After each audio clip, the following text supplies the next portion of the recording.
نحمده ونستعينه ونستغفره ونعوذ بالله من شرور أنفسنا ومن سيئات أعمالنا من يهده الله فلا مضل له ومن يضلله فلا هادي له ونشهد أن لا إله إلا الله وحده لا شريك له ونشهد أن محمدا عبده ورسوله أما بعد أعوذ بالله من الشيطان الرجيم بفضل بسم الله الرحمن الرحيم ربنا هب لنا من ازواجنا وذرياتنا وقرة اعين وجعلنا للمتقين اماما صدق الله العليم.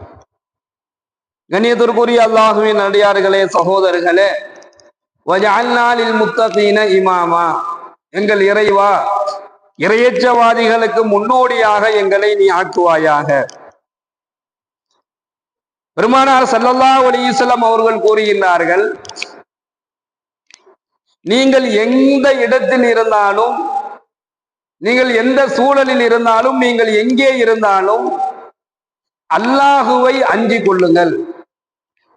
காரணம் என்ன அப்படின்னு சொன்னா, நீங்க இருக்கக்கூடிய அது எப்படிப்பட்ட சூழல் நிறைந்த நிலையாக இருக்கட்டும், அது எப்படிப்பட்ட இடமாக இருக்கட்டும், அந்த மாதிரி இடங்களில் அந்த சூழ்நிலைகளில் நீங்கள் அல்லாஹுவை அஞ்சுவீர்களேயானால், அல்லாஹுவை நீங்கள் பயப்படுவீர்களேயானால் அல்லாஹ் என்ன செய்வான்? உங்களை பாதுகாத்துருவான். இரண்டாவது சொல்றாங்க, தீமையை செய்தால் தொடர்ந்து நன்மையை செய்து கொள்ளுங்கள். அந்த அந்த நன்மை அந்த தீமையை அழித்துவிடும். நீங்கள் மக்களிடத்தில் அழகிய குணத்துடன் பழகுங்கள் என நபிகள் நாயகம் ஸல்லல்லாஹு அலைஹி வஸல்லம் அவர்கள் கூறினார்கள். ஹதீஸ் திருமிதியில அந்த ஹதீஸ் இடம்பெறும்.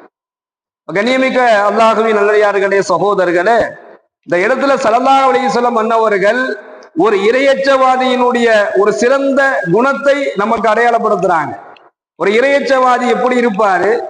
இறையச்சவாதிகளுக்கெல்லாம் முன்னோடியாக இருக்கக்கூடிய அந்த நல்ல அருளை நாம பெறணும் அப்படின்னு சொன்னா, எங்க இருந்தாலும் அல்லாஹ்வை பயப்படக்கூடியவர்களாக, ஏதோ நமக்கு தெரிந்தோ தெரியாமலோ அல்லது ஒரு பாவம் நம்ம இடத்துல நிகழ்ந்து விட்டது என்று சொன்னால் அந்த தீமைக்கு பகரமாக உடனடியாக ஒரு நன்மையை செய்து கொள்வது, அதே போன்று நம்மை சுற்றி இருக்கக்கூடிய எல்லா மக்களிடத்திலையுமே, அது குடும்பமா இருக்கட்டும், உறவுகளாக இருக்கட்டும், தெரிந்தவர்களாக இருக்கட்டும், யாராக இருக்கட்டும், தன்னை சுற்றி எவ்வளவு மக்கள் இருக்கிறாங்களோ எல்லா மக்களிடத்திலையும் அழகிய குணத்தோடு பழகுவது இருக்குது.